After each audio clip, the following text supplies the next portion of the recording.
आज हम 7th class का अष्टमा पाठा पढ़ेंगे जिसका नाम है गुरु गोविंद सिंह। तो ये जो पाठ दिया है वो किसके बारे में दिया है? गुरु गोविंद सिंह जो कि सिख धर्म के गुरु थे, उनके बारे में इस पाठ को बताया गया है। तो आज हम उनके बारे में इस पाठ के द्वारा समझते हैं। छात्र आचार्य नमस्कार है। छात्र जो है वो अपने गुरु जी को नमस्कार करते हैं। आचार्य नमस्कार है। शिक्षिका उपविशन्तु सर्वे, शिक्षिका सबको नमस्कार करके बोलते कि सारे लोग बैठ जाओ। कुलदीप है। आर्य पूर्वम धर्म संरक्षकाणां वीर पुरुषाणां विवेकानंद शिवाजी महाराणा प्रताप इत्यादीनां विशेष श्रुतम किंतु गुरु गोविंद सिंह से विषय न जानामि। तो कुलदीप जो होता है उस क्लास का स्टूडेंट, वो बोलता है कि आर्य, मैंने पहले धर्म की रक्षा के लिए जिन लोगों ने कार्य किया उनके बारे में सुना है, जो कि विवेकानंद जी, शिवाजी, महाराणा प्रताप जी के बारे में तो मैंने बहुत कुछ सुना है, लेकिन जो गुरु गोविंद सिंह हैं उनके बारे में मैं कुछ नहीं जानता हूँ। प्रताप है। महोदय वयम गुरु गोविंद सिंह से चरित्रम ज्ञातुमिच्छामः। प्रताप जो होता है वो बोलता है कि महोदय, हम जो है गुरु गोविंद सिंह जी के बारे में जानने के लिए बहुत ज्यादा आतुर हैं, इच्छुक हैं। विनीता श्रीमंतस्य चरित्रस्य किम वैशिष्ट्यम। विनीता पूछती है कि उनके चरित्र की क्या विशेषता है, कृपा करके आप हमें बताइए। शिक्षक है। गुरु गोविंद सिंह से शौर्यम धैर्यम त्यागः दूरदृष्टि सेवा भावनादिकम विशिष्टम आसीत। गुरु गोविंद सिंह जी जो थे उनके चरित्र की विशेषता थी कि वो बहुत ही धैर्य वाले थे, त्यागी थे, दूरदृष्टि मतलब कि दूर की सोच रखने वाले थे, और सेवा भावना भरी हुई थी उनमें। ये उनके चरित्र की विशेषताएं थी। सह आवाल्यात जनानां शक्तिं जागरितुम आत्मविश्वासेन कार्यं कृतवान। वो पहले से ही क्या करते थे, लोगों के अपने जो कार्य थे वो लोगों के लिए आत्मविश्वास से कार्य करते थे। समाजं संस्कर्तुम अखंडतां स्थापयन्तम धर्मे निष्ठा वर्धितुम अहर्निशं प्रयत्नं कृतवान। और समाज की एकता अखंडता के लिए उन्होंने बहुत सारे कार्य करते रहते थे, निरंतर उन्हीं कार्यों में लगे रहते थे। ऐसा सिक्खानां धर्मगुरु आसीत, और वो क्या थे, सिखों के धर्मगुरु थे।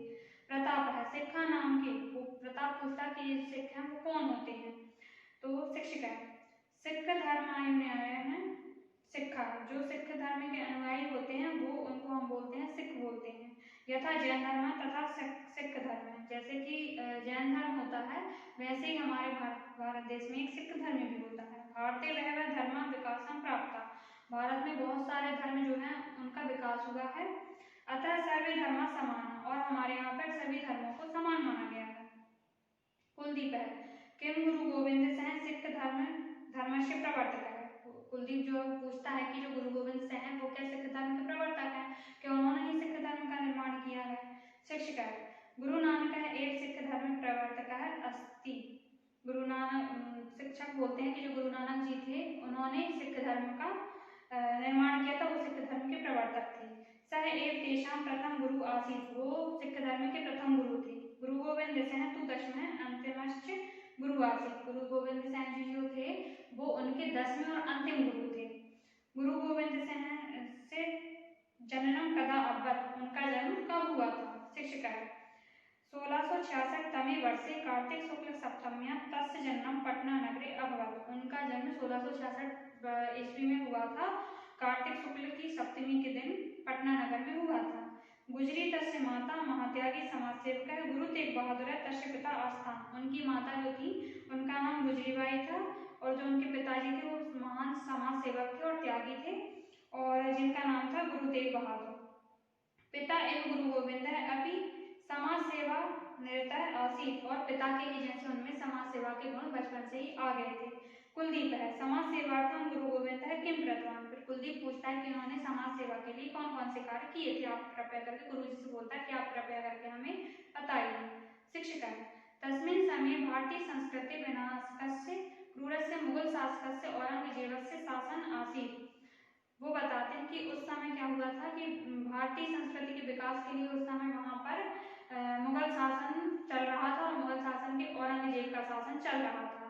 तादृश स्थितो दुष्ट शक्ति निग्रहतुम प्रजासु धर्म जागरण कृतवान। और वो जो औरंगजेब था वो बहुत ही दुष्ट था, वो किसी और धर्म को नहीं मानता था, किसी और धर्म की कोई भी उसके लिए वैल्यू नहीं थी। तो इन्होंने, गुरु गोविंद सिंह ने लोगों को धर्म के प्रति जागृत करना चालू किया।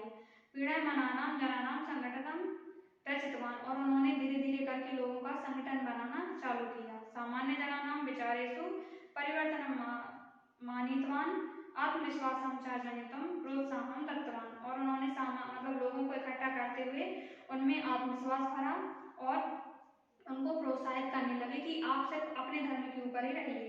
देशहिताय आत्मरक्षणाय च खड्गं धारयन्तु इति आदिष्टवान। और उन्होंने कहा कि आपको देश के हित के लिए और अपने खुद के स्वयं के हित के लिए आपको हमेशा तलवार धारण करके रहना चाहिए। प्रताप अधुना अपि सिक्खा खड्गं धरन्ति वा। प्रताप पूछता है कि सारे सिख जो होते हैं वो तलवार रखते हैं। शिक्षक है खालसा दीक्षां स्वीकृत्य न केवलं खड्गम अपितु पंचबाह चिन्हानि धर्तुं गुरु गोविंद है आदिष्टवान। तो शिक्षक बोलते हैं कि खालसा जो होता है वो उनका एक दीक्षा होती है सिखों में खालसा करके। तो जो खालसा दीक्षा जो ले लेते हैं वो ना ही केवल खड्ग धारण करते हैं बल्कि उनके 5 चिन्ह जो होते हैं उन सिख धर्म के जो 5 चिन्ह होते हैं उनको भी गुरु गोविंद जी ने उनके लिए बनाया था, तो वो उनको धारण करने पड़ते हैं। तानी च केशबंधनम मतलब कि उनको क्या है बालों को कटवाते नहीं वो लोग, बालों को हमेशा बांध के रखना होता है। कणंती का स्थापना हमेशा कंघी साथ में रखनी होती है। कणक धारणम एक कड़ा पहनना होता है। कट्यावस्थ धारणम सर्वदा खड़ग धारणम मिति और उनको हमेशा क्या है तलवार साथ में रखना पड़ता है। एतानि चिन्हानि समर्पणम परिशुद्धता दैवी भक्ति शीलम शौर्यम इत्येतान भावान स्मारयन्ति। और ये जो चिन्ह होते हैं वो समर्पण के, शुद्धता के और दैवी भक्ति के प्रतीक होते हैं और दूसरों की सेवा के लिए वो इस तलवार को उठा लेते हैं। कुलदीप है खालसा दीक्षा नाम क्या। कुलदीप बोलता है कि जो खालसा दीक्षा है वो क्या है, उसका मतलब इनका नाम कैसे पड़ा है और ये है क्या, आप हमें समझाइए। शिक्षक है खालसा नाम ईश्वरीय दीक्षा। खालसा जो है वो ईश्वर की दीक्षा है। ईश्वर से निश्चल आराधने एवं तीर्थ यात्रा दानम दया तपः संयमश्च अस्ति। वो ये जो है वो क्या है खालसा ईश्वर की दीक्षा। तो इसके चलते आपको क्या करना होता है, मतलब उस धर्म में होता है कि आप दान करते चलें, दूसरों का उपकार करते चलें, तीर्थ यात्रा करते चलें, अपने ऊपर संयम रखते चलें और दूसरों का हमेशा कल्याण करते चलें। यश हृदय पूर्ण ज्योतिष प्रकाशो अस्ति स एक खालसा भक्ति। और ऐसा करते हुए जिनके जीवन में, जिनके शरीर में एक ज्योति का निर्माण हो जाता है, प्रकाश का निर्माण हो जाता है, तो समझ लो कि उसने खालसा दीक्षा उसकी पूरी हो जाती है। विनीता पुनरपि कथम समाजं प्रेरितवान। विनीता पूछती है कि फिर उन्होंने समाज को कैसे प्रेरित किया। शिक्षक है गुरु गोविंद सिंह वीर रस सहज कवि आसीत। गुरु गोविंद सिंह वीर रस के एक कवि थे।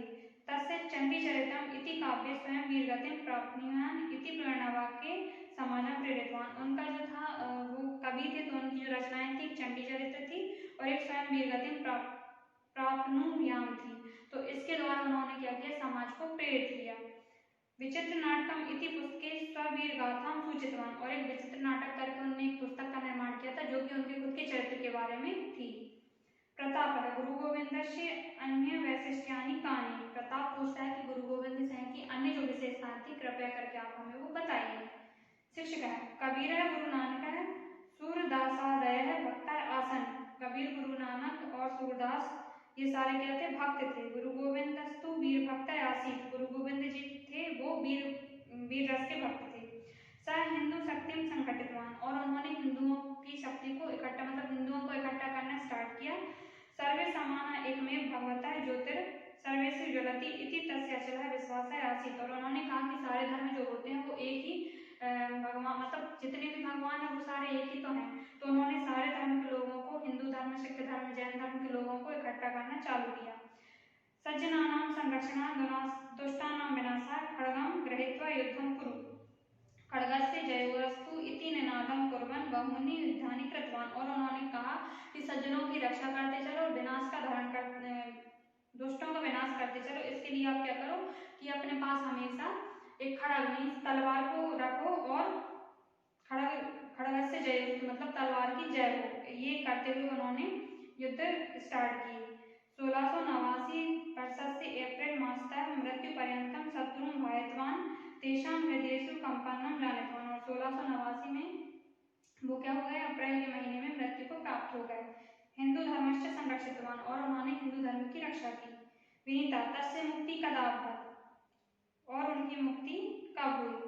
शिक्षक है गुरु गोविंद सिंह 82 तमे वयसि 1708 तमे वर्षे अक्टूबर मासे 7वें दिनांके महाराष्ट्रस्य नांदेड़ प्रांते मुक्तिं प्राप्तवान। तस्य उद्घोषं स्मरामः वाहे गुरु जी का खालसा वाहे गुरु जी की फतेह। और उनका जो उनकी मृत्यु हो गई थी, उसके बाद उन्होंने उनका जो एक उद्घोष था उन्होंने वो हम हमेशा याद करते हैं कि वाहेगुरु जी का खालसा वाहेगुरु जी की फतेह, मतलब कि भगवान ईश्वर जो होते हैं उनकी हमेशा जय